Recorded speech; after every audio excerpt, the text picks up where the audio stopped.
వ్యాపార current affairs 1. కొత్త మరియు పునరుత్పాదక ఇంధన మంత్రిత్వ శాఖ యొక్క పరిపాలనా నియంత్రణలో ఉన్న భారత ప్రభుత్వ సంస్థ అయిన Indian renewable energy development agency IREDA పారదర్శకతను పెంపొందించడానికి మరియు పునరుత్పాదక ఇంధన కార్యక్రమాలను ప్రోత్సహించడానికి ఒక అద్భుతమైన అడుగు వేసింది. జనవరి 25, 2024న IREDA దాని విజిలెన్స్ డిపార్ట్మెంట్ యొక్క ఇన్సైట్ హౌస్ జర్నల్ అయిన పహల్ ను ఆవిష్కరించింది. ఇది జవాబుదారీతనం మరియు స్థిరత్వం పట్ల దాని నిబద్ధతలో ఒక ముఖ్యమైన మైలురాయిని సూచిస్తుంది. 2. THDC ఇండియా లిమిటెడ్ THDCIL ఒక ప్రముఖ పవర్ సెక్టార్ PSU. భారతదేశం యొక్క అతిపెద్ద ఎలక్ట్రోలైజర్ అండ్ ఫ్యూయల్ సెల్ ఆధారిత గ్రీన్ హైడ్రోజన్ పైలట్ ప్రాజెక్ట్ను రిషికేశ్లోని తన కార్యాలయ సముదాయంలో సగర్వంగా ఆవిష్కరించింది. ఈ చొరవ నేషనల్ గ్రీన్ హైడ్రోజన్ మిషన్ తో సమలేఖనం చేయబడింది. ఇది స్థిరమైన ఇంధన పద్ధతుల పట్ల THDCIL యొక్క నిబద్ధతను ప్రదర్శిస్తుంది. 3. భారతదేశంలోని ప్రముఖ gas company GAIL United Arab Emirates UAE ADNOC గ్యాస్తో ఇటీవల భాగస్వామ్యం ద్వారా దాని ద్రవీకృత సహజ వాయువు LNG పోర్ట్ఫోలియోను మెరుగుపరచడంలో గణనీయమైన పురోగతి సాధించింది. ఈ ఒప్పందం ప్రకారం గెయిల్ ఒక దశాబ్దం పాటు సంవత్సరానికి 0.5 మిలియన్ టన్నుల LNGని సేకరించేందుకు సిద్ధంగా ఉంది. ఇది సహజ వాయువు కోసం భారతదేశం యొక్క పెరుగుతున్న డిమాండ్ను తీర్చడానికి కీలకమైన దశను సూచిస్తుంది. 4. ప్రఖ్యాత జపనీస్ వాహన తయారీ సంస్థ టయోటా 2023లో ప్రపంచంలో అత్యధికంగా అమ్ముడవుతున్న ఆటోమేకర్గా మరోసారి తన స్థానాన్ని సంపాదించుకుంది. ఈ విజయం ప్రపంచ ఆటోమోటివ్ మార్కెట్లో టొయోటా యొక్క నిరంతర ఆధిపత్యాన్ని మరియు ఆవిష్కరణ, నాణ్యత మరియు కస్టమర్ సంతృప్తికి దాని నిబద్ధతను నొక్కి చెబుతుంది. 5. గుర్తించదగిన అభివృద్ధిలో అంతర్జాతీయ ద్రవ్య నిధి IMF ప్రస్తుత ఆర్థిక సంవత్సరానికి భారతదేశం కోసం దాని GDP వృద్ధి అంచనాను 6.7%కి సవరించింది. ఇది దాని మునుపటి అంచనా 6.3% నుండి 40 బేసిస్ పాయింట్ల పెరుగుదలను సూచిస్తుంది. తాజా వరల్డ్ ఎకనామిక్ అవుట్లుక్ నివేదికలో హైలైట్ చేయబడినట్లుగా ఈ ఆశావాద సర్దుబాటు బలమైన ప్రభుత్వ పెట్టుబడి మరియు అనుకూలమైన లేబర్ మార్కెట్ ఫలితాలకు ఆపాదించబడింది. 6. భారతదేశంలో మొబైల్ ఫోన్ తయారీ పరిశ్రమను ప్రోత్సహించడానికి ఒక వ్యూహాత్మక చర్యలో మొబైల్ ఫోన్ భాగాలపై దిగుమతి సుంకాలను గణనీయంగా తగ్గిస్తున్నట్లు కేంద్రం ప్రకటించింది. మొబైల్ ఫోన్ల తయారీకి ఉపయోగించే విడిభాగాలపై దిగుమతి సుంకాన్ని గతంలో 15% నుండి 10%కి తగ్గించారు.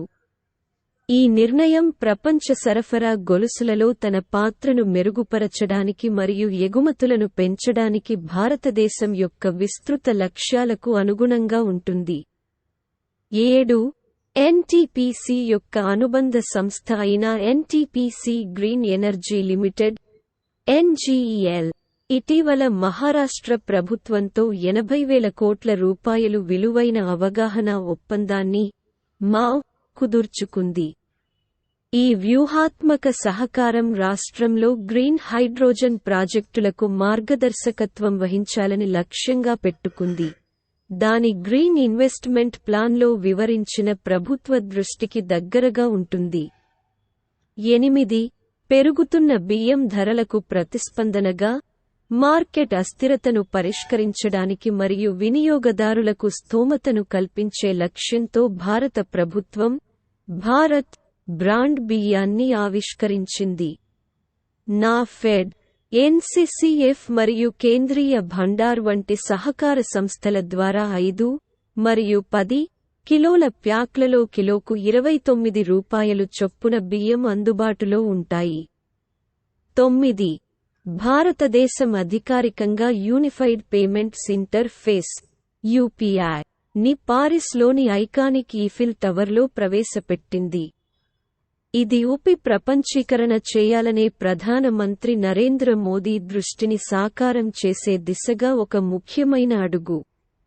ఈ చొరవ గత సంవత్సరం జూలైలో భారతదేశం మరియు ఫ్రాన్స్ మధ్య సంతకం చేసిన డిజిటల్ చెల్లింపుల రంగ ఒప్పందాన్ని అనుసరిస్తుంది. రిటైల్ లావాదేవీల కోసం భారతదేశం యొక్క స్వీకరించిన మొదటి యూరోపియన్ దేశంగా ఫ్రాన్స్ నిలిచింది. 10. గౌతమ్ అదానీ నేతృత్వంలోని అదానీ గ్రూప్ గుజరాత్లోని ముంద్రాలో ప్రపంచంలోనే అతిపెద్ద సింగిల్ లొకేషన్ కాపర్ తయారీ ప్లాంట్ను నిర్మిస్తోంది. ఈ $1.2 కోట్ల సదుపాయం మార్చి చివరి నాటికి దాని మొదటి దశ కార్యకలాపాలను ప్రారంభించనుంది. 2029 నాటికి 1 మిలియన్ టన్నుల పూర్తిస్థాయి ఉత్పత్తి సామర్థ్యాన్ని చేరుకోవాలని లక్ష్యంగా పెట్టుకుంది. 11. తమిళనాడులోని ఎన్నూర్లో కోరమాండల్ ఇంటర్నేషనల్ లిమిటెడ్ యాజమాన్యంలోని ఎరువుల కర్మాగారం నుండి అమ్మోనియా గ్యాస్ లీక్ అయిన 40 రోజుల తర్వాత పర్యావరణం, వాతావరణ మార్పులు మరియు అటవీ శాఖ కంపెనీపై నిర్ణయాత్మక చర్యలు తీసుకుంది. గ్యాస్ లీక్ ఘటనలో పాత్ర పోషించినందుకు కోరమాండల్ ఇంటర్నేషనల్ లిమిటెడ్పై డిపార్ట్మెంట్ $5.92 కోట్ల గణనీయమైన పెనాల్టీని విధించింది.